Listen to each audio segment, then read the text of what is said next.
بسم اللہ الرحمن الرحیم۔ اللہ کے بابرکت نام سے شروع جو بڑا مہربان نہایت رحم کرنے والا ہے۔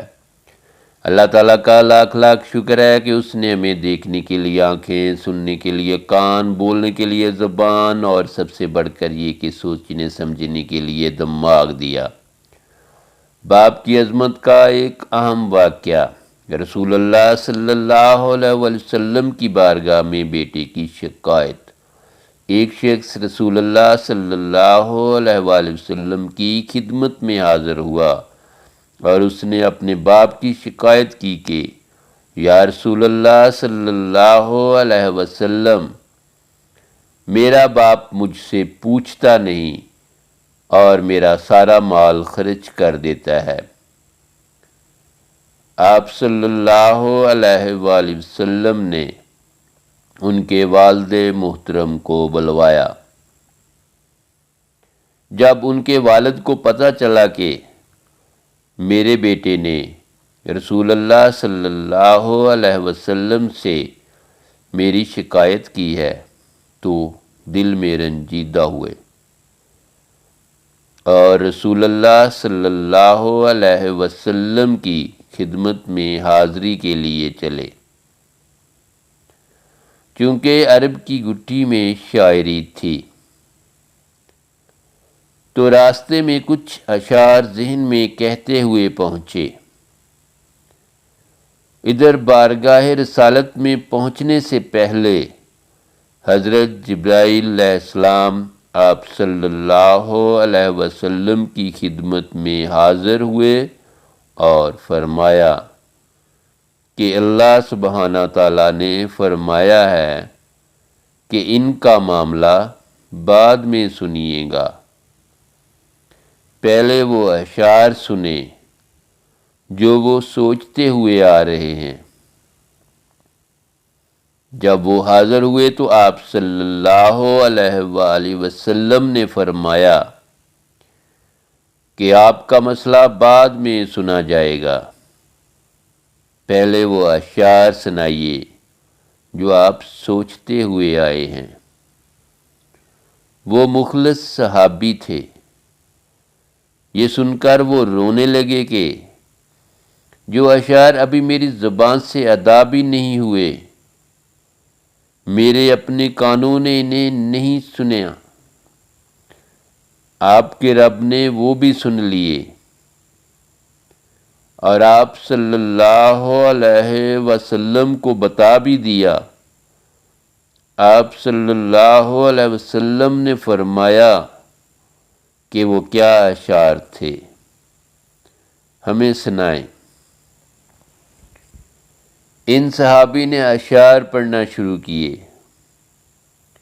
آپ کو ان کا آسان ترجمہ بتانے کی کوشش کرتے ہیں، کیوں نہ کہ جو اشعار تھے اور جس اعلیٰ پائے کے تھے اور جو جذبات کی کیفیت تھی، ان کی صحیح ترجمانی اردو میں مشکل ہے۔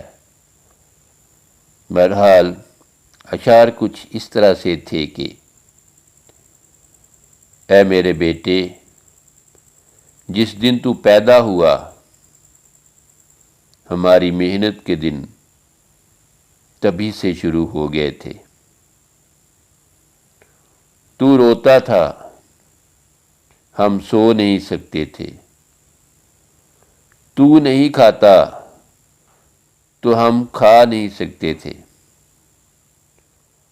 تو بیمار ہو جاتا تو تجھے لیے کبھی کسی طبیب کے پاس علاج و معالجے کے لیے مارے پھرتے تھے کہ کہیں تجھے کچھ ہو نہ جائے،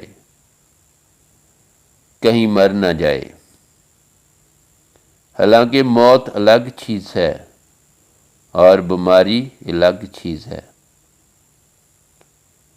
پھر تجھے گرمی سے بچانے کے لیے میں دن رات کام کرتا رہا کہ میرے بیٹے کو ٹھنڈی چھاؤں مل جائے۔ ٹھنڈ سے بچانے کے لیے میں نے پتھر توڑے، تگاریاں اٹھائیں کہ میرے بچے کو گرمی مل جائے۔ جو کمایا تیرے لیے، جو بچایا تیرے لیے،